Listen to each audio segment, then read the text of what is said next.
Ketua Umum Partai Nasdem Surya Paloh memberikan sinyal jika pengumuman cawapres untuk Anies Baswedan saudara akan dilakukan di akhir jelang pendaftaran ke KPU. Paloh pun meminta publik bersabar menunggu pengumuman. Nama pendamping Anies Baswedan di Pilpres 2024 akan diumumkan jelang pendaftaran di KPU. Menurut Surya Paloh, hal ini dilakukan agar mencapai hasil yang optimal di Pilpres. Paloh juga pastikan koalisi perubahan masih solid meski hingga kini bakal cawapres Anies belum diumumkan.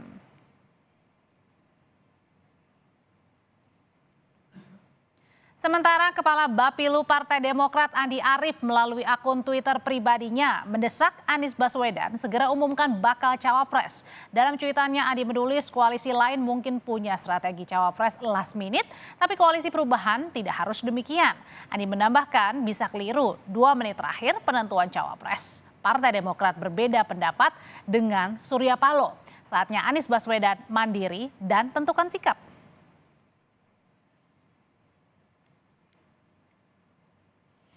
Saudara, di saat Anies Baswedan dan AHY kerap muncul bersama saat safari politik, Partai Demokrat justru melontarkan pernyataan menolak pengumuman bakal cawapres di saat-saat akhir jelang pendaftaran atau last minute. Jadi bagaimana sebenarnya strategi pengumuman cawapres yang akan dipilih koalisi pengusung Anies Baswedan? Sore ini kita bahas bersama dengan Herzaki Mahendra, Kepala Badan Komunikasi Strategis DPP Partai Demokrat.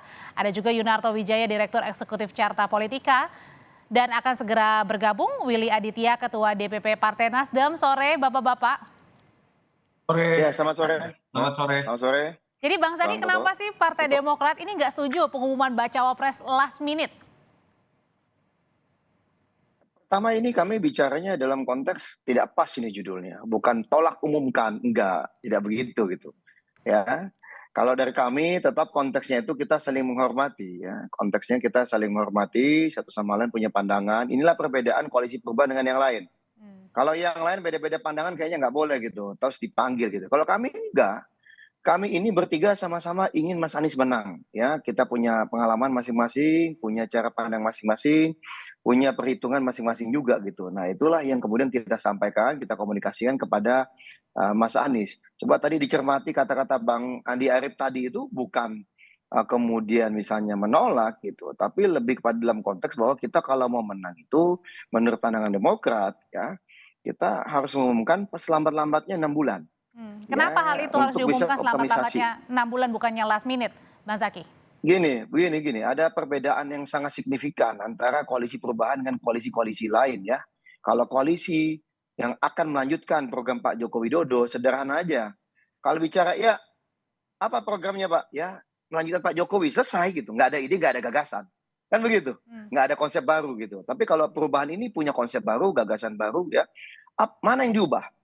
Sampai kemudian mohon maaf nih ya, adalah kemudian yang nggak suka dengan perubahan ya kan, kemudian menyampaikan bahwa nanti mengubah dasar negara. Kan lucu gitu. Ya kan, padahal bukan itu yang dimaksud. Lalu kemudian katanya bumi hangus, nanti semua program Pak Joko Widodo kemudian akan dibatalkan. Tidak begitu gitu. Nah, inilah kemudian salah satu contoh, Pak.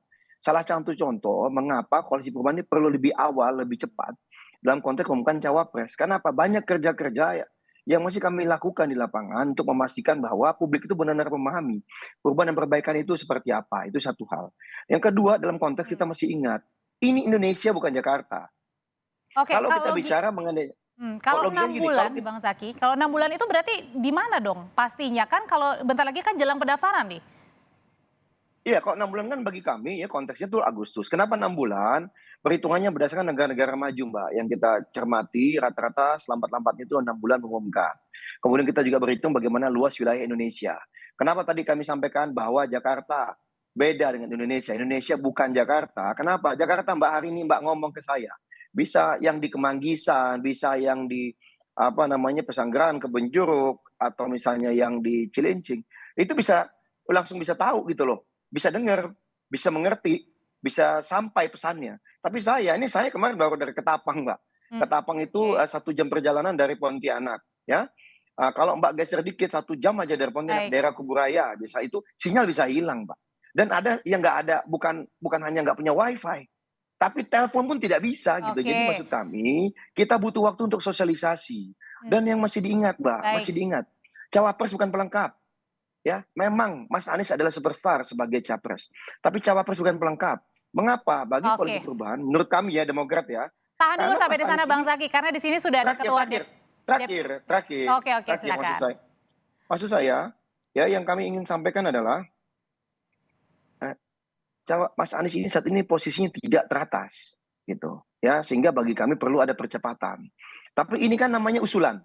Hmm. Keputusan tetap di Capres sesuai dengan kesepakatan kami di Oke. koalisi perubahan. Ada piagam perubahan, ya. Oke, Cawapres di Mas baik. Anies pengumuman tidak lama setelah disampaikan ini, diserahkan Nah, ini piagam. Itu kalau dari aja. Partai Demokrat Gitu. inginnya di bulan Agustus ini bagaimana dengan Partai Nasdem? Mau tetap bulan Agustus Bukan. atau last minute? Kita tanyakan ya ke Ketua DPP. Tadi usulan ya Bang Zaky ya. Kita akan tanyakan usulan ini kepada Partai Nasdem dengan Bang Willy. Bang Willy sore. Andre. Bang Willy, kalau tadi dari Partai Demokrat nih Bang Zaky usulannya secepat mungkin. Setidak-tidaknya Agustus jangan last minute. Dari Nasdem masih tetap last minute. Kalau cepat itu ada yang dikejar, lambat berarti ada yang ditunggu. Ya, kita dinamis saja. Anies kan capres pertama yang dideklar ya. Itu yang pertama. Bahwasanya cawapres itu penting, ya penting. Tapi salah menentukan cawapres jadi blunder. Ya. Nah tentu untuk hal ini ya ini sebenarnya masalah rumah tangga koalisi perubahan aja. Cuma karena Kompas ini diangkat ke publik, ini jadi rahasia umum jadinya. Ampun kita. Ya Oke. ini bisa kita selesaikan setengah kamar lah ya. Gitu. Oke, tapi kalau misalnya dari Nasdem sendiri sebenarnya butuh cepat nggak sih pengumuman bacawa pres ini? Bagi Nasdem satu hal yang dinamis saja. Yang penting dua hal ya. Kita butuh elemen of surprise dan butuh timing momentum yang pas ya. Kapan kita akan mengumumkan itu ya. Artinya timingnya itu melihat kubu lawannya dulu gitu ya? Umumin Ya, baru gini. last minute? Bukan. Kita tentu kan tidak boleh bunuh diri atau blunder. Ya. Kita harus melihat ini tokoh sebelah aja belum jelas, ya. Belum masih adem ayem ya. Terus kita mau langsung begitu kita deklarasi kalau pasangan calon secara langsung itu langsung ke kunci mati kan gitu. Kadang-kadang kan Anies ini kan anak soleh. Kalau anak soleh rezekinya banyak aja gitu ya. Nah tentu ruang-ruang negosiasi masih harus kita buka. Ya. Ruang-ruang itu yang jangan belum apa-apa udah kita tutup. Tapi sekali lagi kita mau cepat, mau lambat gitu ya, mau itu suatu hal yang ya kita putuskan nanti bersama-sama. Ya. Ini kan satu pun tidak bisa berangkat kalau tidak bertiga. Jadi ini Audrey ini yang ini kadang-kadang lempar molotov ke kita nih. Enggak dong Kak, enggak dong Bang. Kan ini kita konfirmasi nih karena ada sama-sama tadi saling usulan juga dari Demokrat. Oke kalau gitu saya ke Mas Oto deh. Mas Oto sebenarnya kegelisahan apa sih yang dibaca dari koalisi pengusung Mas Anies Baswedan ini dengan beda pengumuman tenggat waktunya? Ya, pertama sih saya pikir bukan Kompas lah yang lempar bom molotov ya, karena kan memang ada tweetnya Mas Andi Arief yang membuat Kompas kemudian membawa tema ini. Dan memang kalau kita lihat di sini masing-masing punya argumentasi yang berbeda. Pertama, tadi kan sudah dijelaskan sama Herzaki ya, terkait dengan dibutuhkannya waktu lebih lama, ketika ini adalah koalisi perubahan, lebih banyak berbicara ide, Indonesia yang juga sangat besar. Walaupun catatan kritisnya sebenarnya adalah kan harusnya capres dari 2 Oktober kemarin, 3 Oktober ketika Nasdem sudah mendeklarasikan Mas Anies harusnya memang sudah mulai berbicara banyak gagasan tanpa harus menunggu cawapresnya. Kenapa tidak lakukan itu dari sekarang? Konteks Mas Anies. Ya, untuk rasionalisasi yang tadi secara implisit disebutkan Mas Willy juga saya pikir ada hal rasional di situ. Ketika pertarungannya cenderung ketat, apalagi kemudian tadi Bang Herzaki sudah mengatakan Mas Anies itu ada di peringkat ketiga. Memang penentuan cawapres itu tidak boleh terlalu terburu-buru. analogi ini bermain kartu as itu harus disimpan di akhir gitu ya. Oke. Apalagi kalau kemudian lawannya ini cenderung ada dalam konteks pertarungan ketat atau bahkan lebih tinggi angkanya.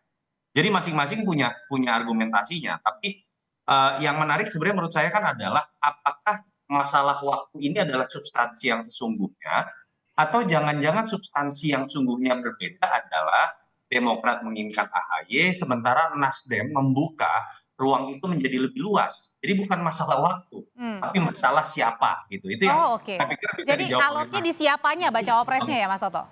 Ada satu kata kunci loh kalau kita baca tweetnya Andi Arief ya. Kalau betul Kompas membahas ini berdasarkan tweet Mas Andi Arief. Terakhir itu kalimatnya adalah bisa keliru jika 2 menit terakhir penentuan cawapres. Partai Demokrat berbeda pendapat dengan Surya Paloh. Dalam hal ini jelas yang tadi dibahas. Saatnya Anies Baswedan mandiri dan menentukan sikap. Nah, saya nggak ngerti Itu kata-kata yang terakhir. dalam konteks apa gitu. Oke, kalau gitu sekarang Kan saya saya yang bisa tanyakan. menjelaskan. Makanya tadi saya bilang kan ada beberapa hal yang menurut saya menarik. Oke, kalau gitu saya tanyakan Mas Toto, apa arti kata terakhir tadi mandiri dan tentukan sikap untuk Mas Anies, Bang Zaky? Nah, kalau dari kami ya itu kan sekedar mengingatkan saja. Kami ini Demokrat sama dengan teman-teman Nasdem, sama dengan teman-teman PKS, kita yang memiliki mandat, ya. Kita yang memiliki suara, kami memberikan mandat kepada Mas Anies. Kita sudah punya kesepakatan, ada piagam koalisi itu, ya kami hanya mengingatkan bahwa memang untuk masalah cawapres kewenangannya di Mas Anies gitu. Kami pun tidak mau mendorong-dorong atau mendesak-desak.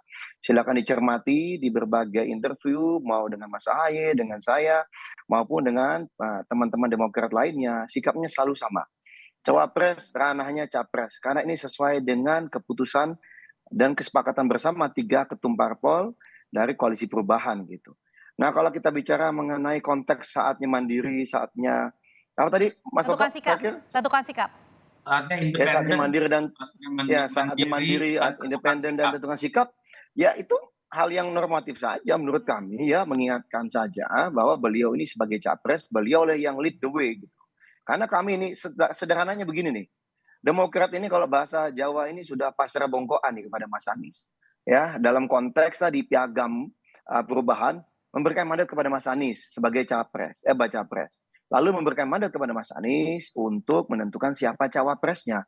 Nah, ini kan udah silakan Mas Anies itu. Nah, itulah yang kami inginkan, jangan sampai kemudian ya kita sudah memberikan mandatnya ada Demokrat, ada Nasdem, ada PKS, tetapi justru Mas Aniesnya sendiri katakan tadi dalam mengambil keputusan tadi kan kita harapkan bisa benar-benar berani dan menentukan sikap gitu. Dalam konteks apa? Ya, mohon maaf nih gitu.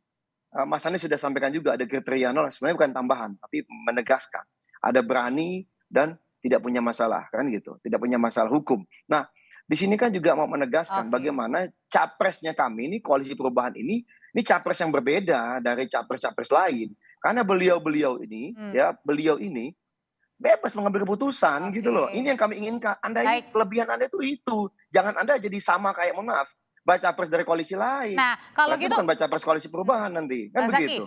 Kalau gitu sekarang saya tanyakan ke Bang Willy. Bang Willy sebenarnya kalau untuk menentukan baca pres pendamping Mas Anies ini harus ngintip dulu koalisi lain untuk deklarasi atau enggak?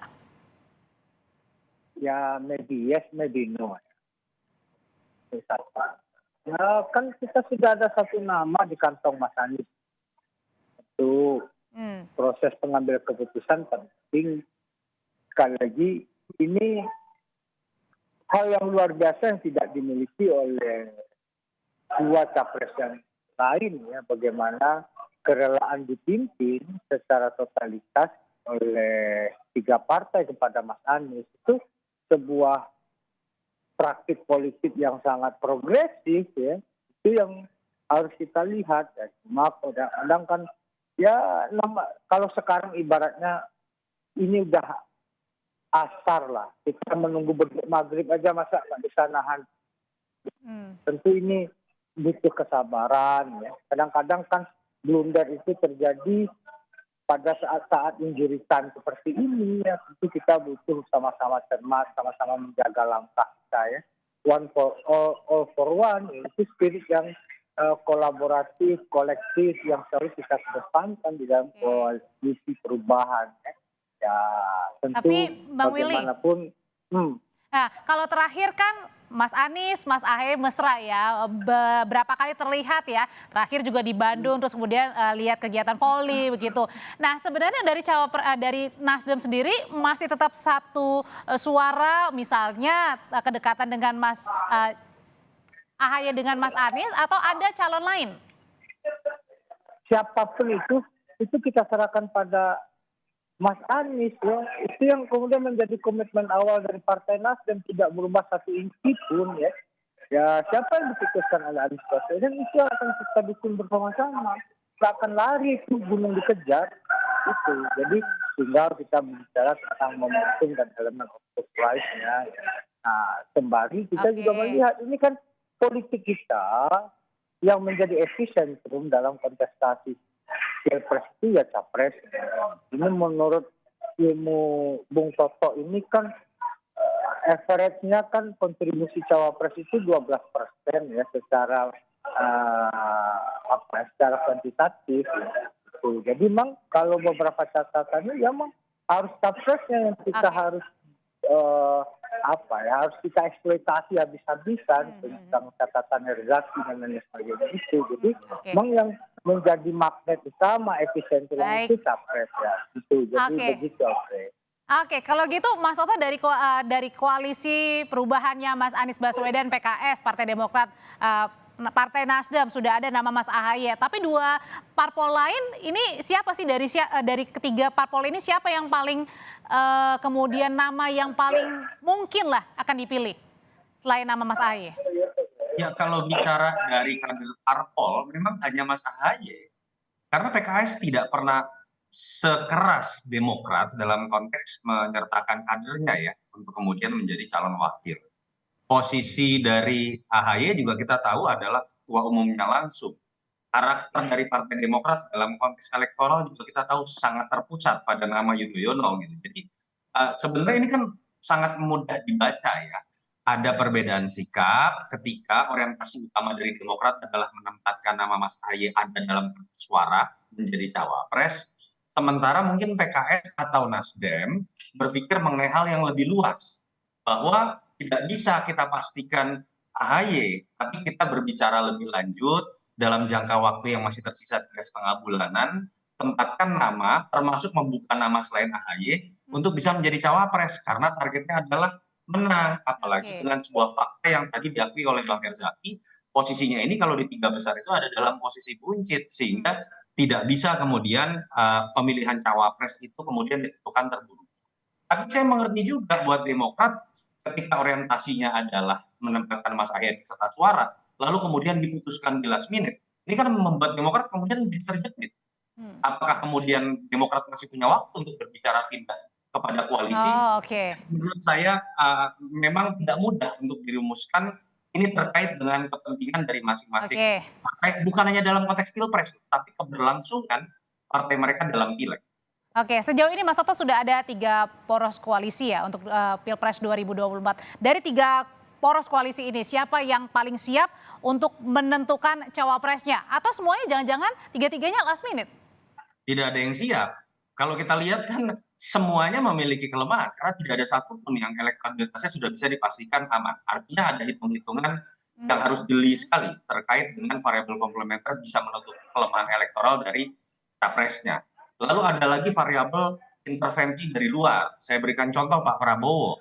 Ketika misalnya dalam hitung-hitungan elektoral butuh orang yang kuat di Jawa Timur seperti Caimin, Ibu Khofifah, tapi karena berubah strategi ingin nebeng nama Jokowi, yang belakangan muncul adalah nama-nama yang dianggap anak Mas Jokowi, yang dianggap anak kandung Jokowi, sehingga kemudian apa yang sudah dibangun menjadi pecah dalam konteks koalisi sekarang misalnya dengan PKB. Berbeda lagi dengan koalisi perubahan yang punya orientasi yang berbeda dalam konteks menempatkan kadernya menjadi cawapres. Demokrat saya tangkap lebih harga mati, sementara untuk Nasdem dan PKS mungkin ada dalam wilayah yang lebih moderat, tapi kemudian itu bisa menyebabkan perbedaan sikap dengan Demokrat. Itu yang saya pikir sepertinya memang akan lebih mengarah kepada kondisi last minute terkait dengan ketatnya persaingan dan berbagai macam kepentingan yang masuk dalam koalisi-koalisi. Oke, jadi kalau bagi Partai Demokrat tetap mengusung nama Mas Ahaye dan itu merupakan harga mati ya bisa dibilang ya untuk pendamping Mas Anies sebagai baca pres.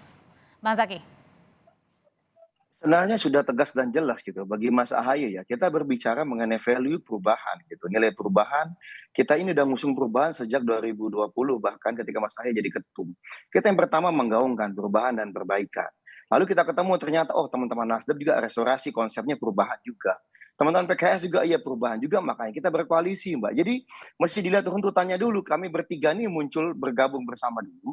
Lalu kemudian muncullah usulan dari Nasdem, Nasdem bilang saya memilih Anies sebagai capres. Demokrat sampai dengan 2022, dimanapun berada kita acara apapun, kader selalu meneriakan AHY capres gitu. Tetapi kita memahami, Mas Ahaye juga memahami kita nggak bisa maju sendiri. Kita ini harus bersama yang lain. Dan dengan teman Nasdem dan PKS berdasarkan hasil penelusuran kita di lapangan ketika ketemu masyarakat, itu ikon perubahan itu saat ini adalah Mas Anies Baswedan, sosok nomor satunya gitu. Nah karena itulah demi rakyat yang menginginkan perubahan untuk Indonesia yang lebih baik di negeri ini, ya Demokrat kemudian mengusung Mas Anies juga di bulan Januari akhir kalau teman-teman masih ingat, lalu piagam itu ditandatangani 14 Februari bersama dengan Nasdem dan PKS. Nggak ada itu di klausulnya harus AHY cawapres, nggak ada. Nah ini yang menurut kami, mari kita sama-sama terbuka saja kita cermati. Kalau masalah nama cawapres, Demokrat di bulan Februari juga sudah diminta oleh capres menjabarkan siapa-siapa nama yang memungkinkan untuk sebagai cawapres. Nah ini yang kami konteksnya itu aja kami melihatnya. Tapi Bang Zaki kalau misalnya pengumumannya last minute, tapi kemudian andai baca wapresnya bukan Mas Ahaye, artinya Demokrat masih tetap bersama mendukung Mas Anies? Kalau kami tegas dan jelas saat ini, ya, kita mendukung perubahan. Mas Anies Baswedan sebagai capres koalisi perubahan. Itu udah tegas, Mbak. Nggak ada geser pun kok tadi Mas Willy bilang 1 inci. Saya malah 1 mili pun ini ketum AHY kemarin saya tanya masih nggak ada perubahan sama sekali. Kita perubahan kok. Kita udah memperjuangkan ini buat rakyat selama bertahun-tahun ini.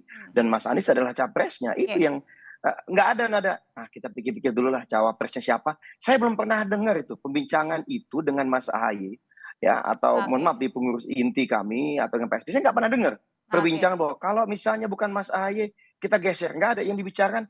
Kita ini harus perubahan nih, harus menang nih perubahan. Harus Mas Anies harus menang. Itu yang kita pikirkan termasuk tadi Mbak masalah waktu. Karena apa? Karena kami ingin Mas Anies menang. Tapi nggak apa-apa, Mas Willy kan teman-teman punya pandangan lain. Nah inilah indahnya koalisi perubahan. Kita berbeda aman Mbak, ini demokrasi. Nanti keputusan tetap di Mas Anies. Baik, Mas Toto kan ada PKB yang kemudian nampaknya belakangan ini masih goyang ya. Belum tentu bersama dengan Pak Prabowo, ada Golkar juga yang belum menentukan sikap. Nah apakah kedua partai politik ini kemudian bisa berpengaruh kepada koalisi perubahan yang belum menentukan bacawa pres? Iya, sebetulnya kan masih banyak gray area ya. Misalnya kalau ditanya, apakah Pak Prabowo sudah pasti mendapatkan tiket? Belum. Karena sampai sekarang PKB yang sudah 12 bulan berkoalisi juga belakangan mengeluarkan sikap yang mulai mengultimatum Pak Prabowo. Bicara mengenai Golkar juga orang masih tidak jelas akan kemana. Walaupun kemarin mengatakan tidak akan ke Anies. Tadi Mas Viva Yoga mengatakan tidak akan ke Anies juga. Tapi kan tidak ada yang menjamin sampai janur kuning apakah statement-statement yang pernah dikeluarkan itu kemudian bisa menjadi jaminan. Nggak ada. Biasanya kita akan baru bisa memastikan itu setelah ada aspek legal formal, apalagi terkait cawapres yang kita pernah punya pengalaman di sidang terakhir itu ada perbedaan. Jadi ini yang menurut saya menyebabkan perdebatan mengenai cawapres ini memang ujung awal dan ujung akhirnya agak sulit kita temukan, dan saya meyakini last minute kita baru bisa akan mendapatkan kepastian termasuk untuk koalisi perubahan sekali. Mas Toto terima kasih, Bang Zaki terima kasih, Bang Willy juga terima kasih. Sehat selalu. Terima kasih Mas Willy, Mas Toto, Mbak.